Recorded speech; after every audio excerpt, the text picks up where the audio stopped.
Hello दोस्तों, welcome to my YouTube channel. स्वागत है आप सभी का हमारे यूट्यूब चैनल सुपरहिट नॉलेज 372 में। और आज हम आपको बताने वाले हैं कि योगिनी एकादशी कब है इस साल 2025 में, और योगिनी एकादशी किसे कहते हैं, इस एकादशी का महत्व क्या होता है, ये भी हम आपको बताने वाले हैं। और इसके साथ ही हम आपको ये भी बताएंगे कि इस साल 2025 में योगिनी एकादशी व्रत का पारण कब किया जाएगा और व्रत कब रखा जाएगा, और इस एकादशी की पूजा विधि क्या होती है, ये भी हम आपको बताने वाले हैं। आज हम आपको योगिनी एकादशी के विषय में कुछ विशेष जानकारी देने वाले हैं, इसलिए इस वीडियो को पूरी सुने, बीच में ना छोड़ें। वर्ष में 24 बार आने वाली एकादशी व्रत में योगिनी एकादशी को सबसे रहस्यमय और असरदार माना जाता है। यह एकादशी आषाढ़ के कृष्ण पक्ष में पड़ती है और सनातन परंपरा कहती है कि इस दिन किया गया उपवास पिछले जन्मों की भूलों को भी धो देता है। पुरानी कथाओं में राजा कुबेर और उनके माली हेममाली का जिक्र आता है।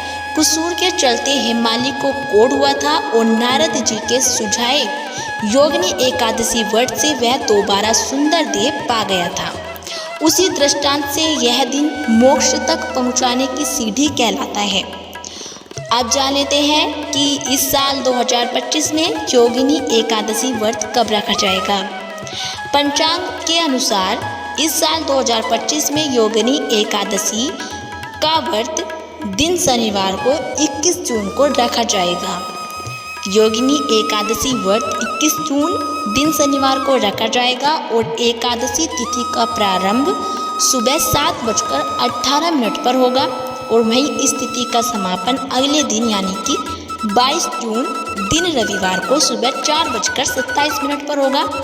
उदया तिथि के नियम से 21 जून को ही योगिनी एकादशी का व्रत रखा जाएगा और व्रत का पारण अगले दिन सूर्योदय के बाद तुलसी जल के साथ ही श्रीहरि का प्रसाद लेकर करें। अब जान लेते हैं कि आपको योगिनी एकादशी व्रत के दिन पूजा किस प्रकार करनी है।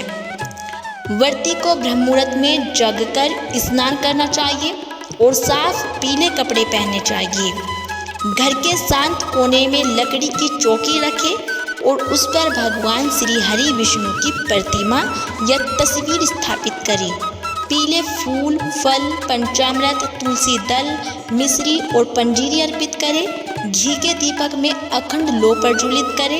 इसके बाद ओम नमो भगवते वासुदेवाय मंत्र का 108 बार जाप करें। परिवार सहित योगिनी एकादशी की कथा पढ़े और कथा सुनते समय मन में प्रायश्चित और सेवा की भावना भी जरूर रखें। अंत में शंख, घंटी और मृदंग के स्वर में आरती उतारें और दिन भर फलाहार ले, जल अधिक पिए और शाम को तुलसी के पास दीपक भी जलाएं। तो दोस्तों, ये थी योगिनी एकादशी व्रत की पूजा विधि। अब जान लेते हैं कि योगिनी एकादशी व्रत का धार्मिक और आध्यात्मिक महत्व क्या है। योगिनी एकादशी नाम ही योगिनी शक्तियों की ओर संकेत करता है।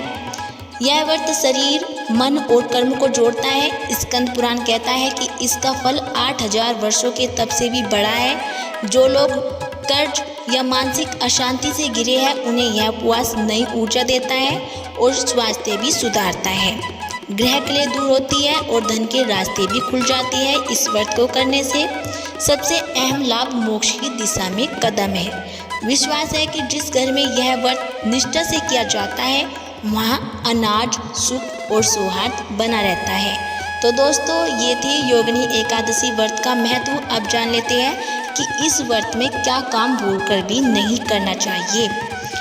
यदि आप भी योगिनी एकादशी का व्रत रखेंगे या रखने वाले हैं या एकादशी का व्रत रखते हैं तो इस व्रत में ये 5 काम भूलकर भी ना करें। पहला है काले वस्त्र। धार्मिक मान्यताओं के अनुसार किसी भी शुभ अवसर पर या फिर पूजा पाठ के दौरान काले रंग के कपड़े नहीं पहनने चाहिए, इसलिए योगिनी एकादशी के दिन भी काले रंग के कपड़े पहनने से बचें। भगवान विष्णु की असीम कृपा पाने के लिए इस दिन पीले रंग के वस्त्र धारण करना अत्यंत ही शुभ रहेगा।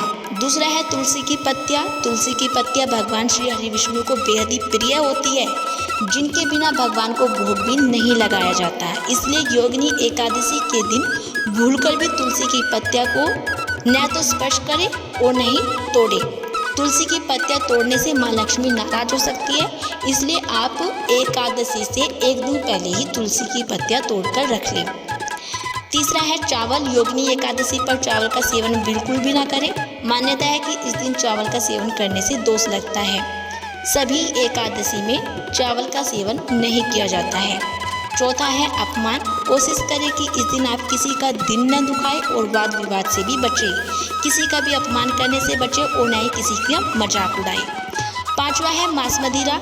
योगिनी एकादशी के दिन भूलकर भी मांस मदिरा का सेवन नहीं करना चाहिए और इस दिन तामसिक भोजन का सेवन करने से भी भगवान विष्णु नाराज हो सकते हैं। तो दोस्तों, ये थी योगिनी एकादशी व्रत की संपूर्ण जानकारी। यदि आपको हमारी वीडियो पसंद आई हो तो प्लीज़ हमारी वीडियो को लाइक करें और चैनल को सब्सक्राइब करना ना भूलें।